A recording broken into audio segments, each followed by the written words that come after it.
မင်္ဂလာပါရှင်ဒီအလုပ်တွေအကြောင်းလေးမေးထားလို့ပါမနေ့ကတော့အတန်ကလေလုံးဝမဝင်ဘူးဖြစ်သွားတာပေါ့နော်မနေ့ကအတန်ကလုံးဝမဝင်ဖြစ်သွားတော့ခေါင်းတွေကတော့ပွားနေဒ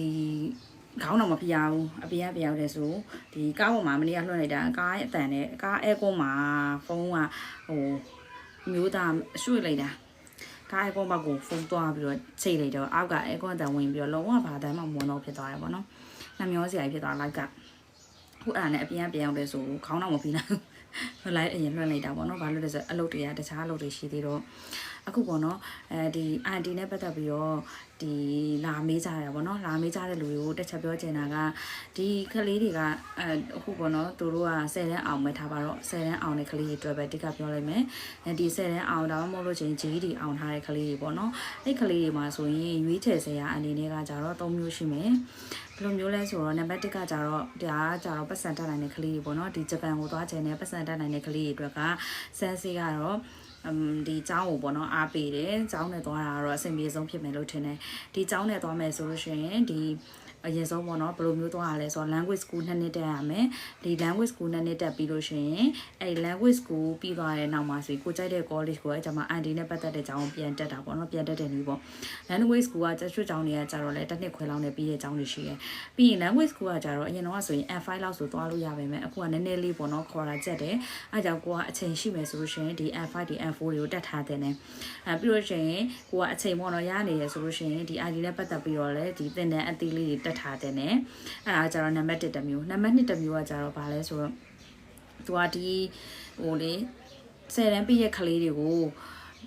ခေါ်ပြီးတော့တခါတည်းဒီကျောင်းတွေမှာလေ ID ရောဂျပန်စာရောသင်တဲ့ပေါ့နော်ကျောင်းတွေရှိတယ်အဲ့ဒီကျောင်းတွေမျိုးကို join လည်းရတယ်အဲ့လိုကျောင်းတွေ join တယ်ဆိုလို့ရှိရင်တော့သူကမြန်မာပြည်မှာပေါ့နော်တစ်နှစ်ခွဲနှစ်နှစ်လောက်တက်ရမယ်အဲ့ဟာကိုတက်ပြီးတော့မှဒါပေါ့နော်ဂျပန်မှာအလုပ်ထိုင်ရှာပေးရဆိုတဲ့အကြောင်းမျိုးတွေပေါ့နော်အဲ့လိုဟာမျိုးတွေ join လည်းရတယ်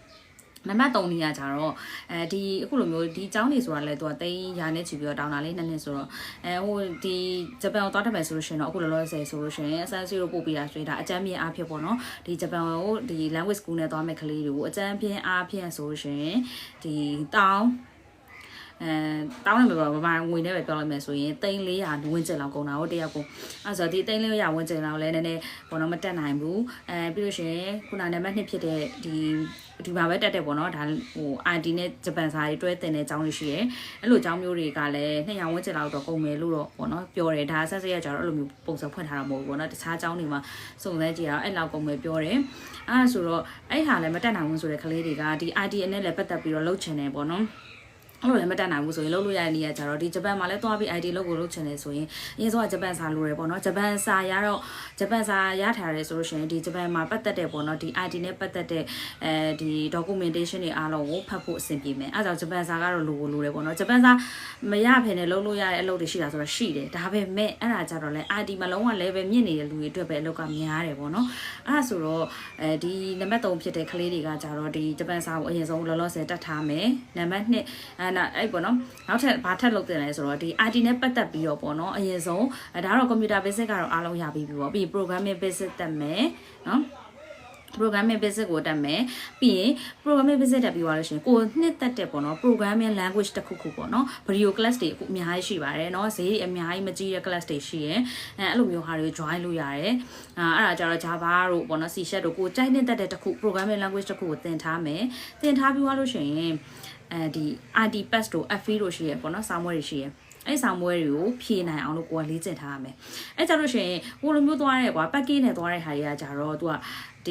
ီဂျပန်စာရော ID ရောတွဲရက်ပါတယ်အကြောင်းတွေကြတော့ကိုကဂျပန်စာရနေပြီမဲ့လည်းဖြုတ်လို့မရတာရှိရဖြုတ်လို့မရဘူးပေါ့နော်တခါတည်း package နဲ့သွားဆိုတော့အရန်စီများတယ်ပေါ့နော်မတက်နိုင်ဘူးဆိုတဲ့ကလေးတွေကကြတော့အဲ့လိုပုံစံနဲ့သွားလို့ရတယ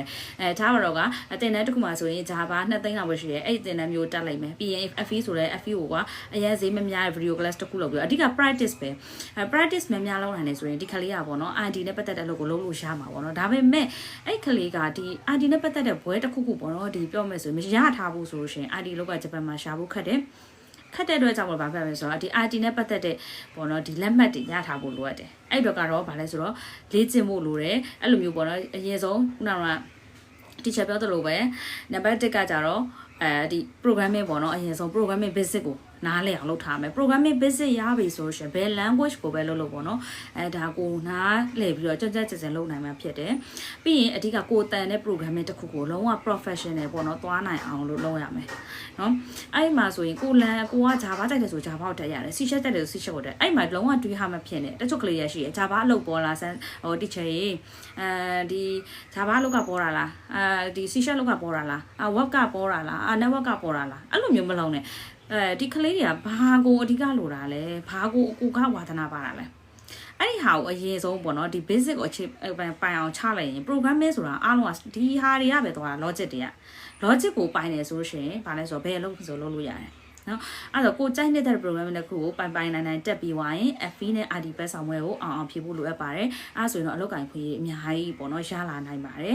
်နော်နံပါတ်1နဲ့2နဲ့ကတော့ကွာအလုပ်တော့ကအရန်မပူပါဘူးပေါ့နော်နံပါတ်1ကကျတော့လေဂျပန်မှာကျောင်းသွားတက်ပြီးတော့မှဂျပန်မှာပဲပြန်ပြီးတော့ပေါ့နော်ဒါ language school တက်မယ်ပြီးလို့ရှိရင်ဂျပန်မှာပဲ college ဒါမှမဟုတ်ရှင်တက္ကသိုလ်တက်မယ်ဆိုတဲ့ကလေးကအဆင်ပြေတယ်နော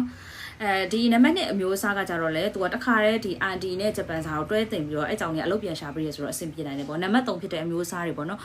ဒီကလေးလေးတွေကကြတော့ဒါပတ်စံကိုနည်းနည်းကြည့်ပဲရောသူကအရေးချင်းရှိပြီးတော့ပတ်စံပေါ့နော်နည်းနည်းမတက်နိုင်ဘူးဆိုတဲ့ကလေးတွေကဒါဆန်းစေးကပေါ့နော်တီချာအကြံပေးတာပါဂျပန်စာတင်တော့ဂျပန်စာဘက်ကကြတော့ဆန်းစေးခေါ်တယ်RD ဘက်ကကလေးတွေကကြတော့တီချာခေါ်တော့တီချာနဲ့ဆန်းစေးချားထဲမှာအဲ့လိုတွေဖြစ်နေတာပေါ့နော်ဒါလေးကတော့သိခံပေးပါလို့နော်အဲ့ဆိုတော့ဒီပေါ့နော်ဒီချက်စီမှာဆိုလို့ရှိရင် IT class တွေပေါ့နော် video class တွေရှိရဲဒါပေမဲ့အဲ့ဒီဟာတွေကိုအခုအစ်ကတော့ပေါ့နော်ပြန်ပြီးတော့ renew ပြန်လုပ်ပေးမယ်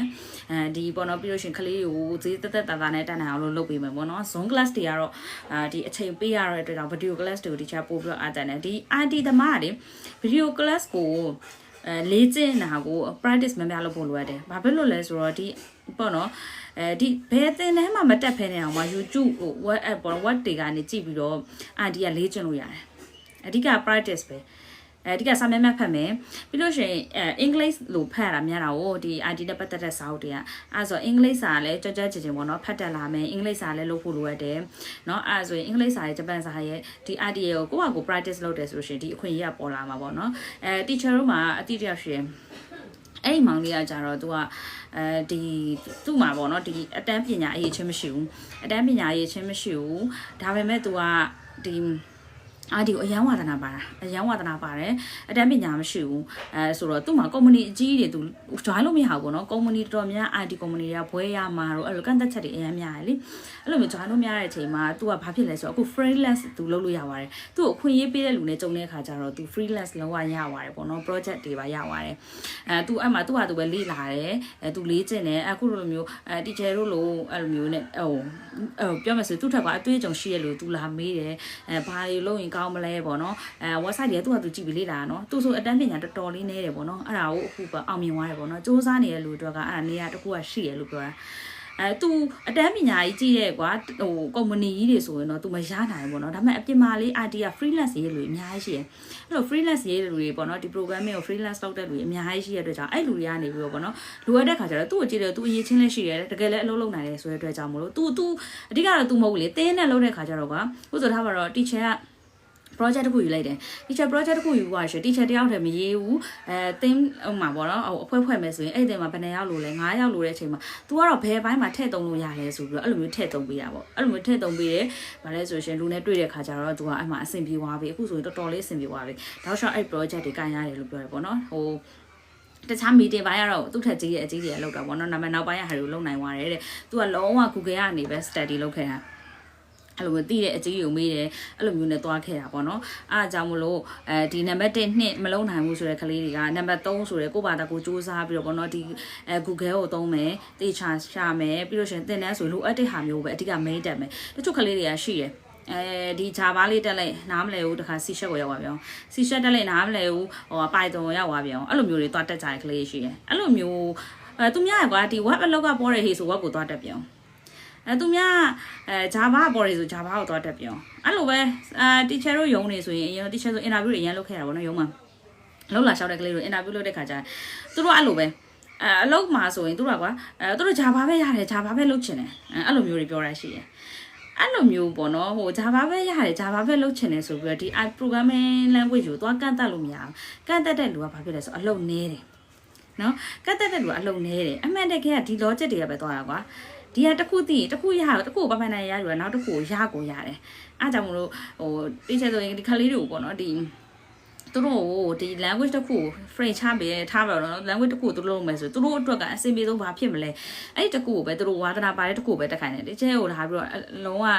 အကြံဉာဏ်တောင်းတဲ့လူတွေဆိုရင်ဒီကျဲတခုပဲအဲ့တခုကိုပိုင်နိုင်ရဲ့လားအဲ့တခုပိုင်နိုင်တယ်ဆိုကျန်တာလုပ်တတ်တယ် program ရဲ့ဒီ logic ပဲအဲ့လိုမျိုးနဲ့ပေါ့နော်လေ့ကျင့်ခိုင်းတယ်teacher ဆိုလည်းအခုပေါ့နော် teacher စီမှာဆိုရှင်အရင်တော့ဆို Java နဲ့ C# နဲ့နှစ်မျိုးသင်ပေးတယ်အခု teacher ကကျတော့ C# ဘက်ကိုပဲပို့သွားတယ် Java ကကိုယ့်ဘာသာကိုလှုပ်ချင်ပေါ့နော်ဘယ်လိုမျိုး website တွေမှာလေ့လာလို့ပဲကြံပေးလိုက်တယ်ပေါ့နော်တခုပဲသွားရတယ်အဲ့ကြောင့်ကလေးရပါလဲဆိုတော့ Java တန်းဖွင့်ရင်လည်း Java တန်းကိုတက်ချင်တယ်C# တန်းဖွင့်လဲ C# တန်းကိုတက်ချင်တယ်အဲ့လိုမျိုးပေါ့နော်ဟိုကရလာဆိုတော့လည်းအဲ့လောက်မရဒီကရလာဆိုတော့အဲ့လောက်မရဖြစ်တာများတယ်အားချောင်းမို့လို့ပေါ့နော်ဒါကကျတော့ IT နဲ့ပတ်သက်တဲ့ကလေးကိုအကြံဉာဏ်ပေးတာပါတူကူတေးနဲ့ပတ်သက်တဲ့အလုပ်တွေပေါ့နော်ဆက်စိတ်စီမှာခေါ်ရရှိရဲအဲ့ဒါနောက်ထပ်ဗီဒီယိုလုပ်ပေးမယ်နော်စကားတွေအရန်ရှည်သွားတဲ့ခါကျရင်အဆင်မပြေမှာစိုးလို့ပါကျေးဇူးတင်ပါတယ်ရှင်